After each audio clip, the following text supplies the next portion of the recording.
heading into week 4 of the fantasy football season. Here's a few quarterbacks I would look to add on the waiver wire this week. The first guy is Derek Carr of the Las Vegas Raiders. So Carr, he got added in a lot of fantasy leagues last week and was a recommended add in week 3. But right here in week 3, another big ball game versus Miami.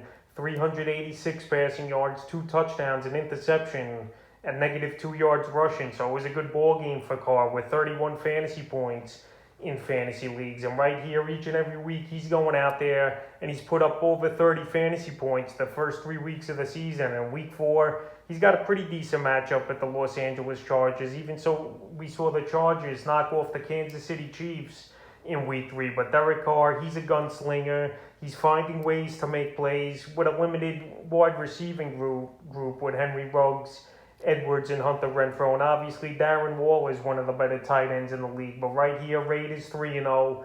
Carr is rolling, and this might be the season where he finally puts it all together and has a huge year. And right now, he's available in 47% of fantasy leagues. And that number should go way up here for week 4. The next quarterback's Jameis Winston of the New Orleans Saints. So Winston, so far, he's had 2 pretty decent games this year, with a stinker in week 2 at Carolina, week 1 versus Green Bay, 148 passing yards, 5 touchdowns, 37 yards rushing. Week 2 at the Panthers, 111 passing yards, 2 windows, 19 rushing yards, and a touch.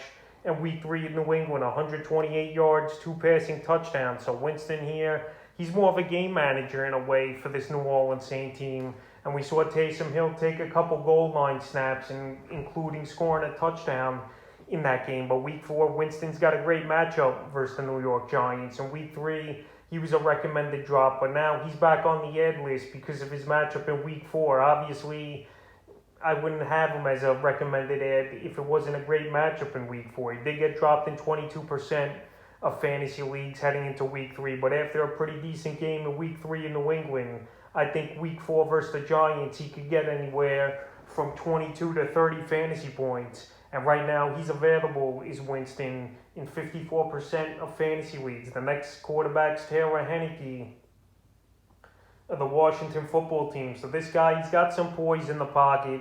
He can make some plays with his legs as well. And he went out there versus a tough Buffalo team. I know some of it was garbage time, but he threw pretty decent in that one. 212 passing yards, 2 touchdowns, 2 windows, 21 rushing yards, and also a rushing touchdown. And he even caught a ball for -2 yards. So Heinicke, he's in a pretty good offense with decent weapons. We saw Antonio Gibson house a screen to the end zone in this ball game. Terry McLaurin solid. Curtis Samuel should be back soon. And we saw Logan Thomas have a good game. So he's got the good weapons. But in week 3, he just ran into a tough matchup at Buffalo. But next week, in week 4, he's got a layup of a matchup versus the Atlanta Falcon defense that gets torched by quarterbacks, even though in week 3 the Falcon defense played well versus the New York Giants, only giving up 14 points. But right here, Heinicke in Atlanta, indoors versus a pretty weak defense, I think he could have a good ball game. And right now, he's available in 94% of fantasy leagues. The next quarterback, Sam Darnold of the Carolina Panthers. So right here, Darnold leaves the Jets, and he's already 3-0 with the Panther team, and he's been playing good football here as a guy who's stretching the field, kind of making plays. And so far, the first 3 weeks of the season, he's had over 25 fantasy points or more in each of the games. Week 1 versus the Jets, 279 passing yards and a touchdown and a rushing touchdown. Week 2 versus the Saints, 305 and 2 passing touchdowns. And week 3 at Houston, 304 yards and 2 rushing touchdowns. So week 4, great matchup for Sam Darnold at the Dallas Cowboys, who get ripped up by opposing quarterbacks so far this season.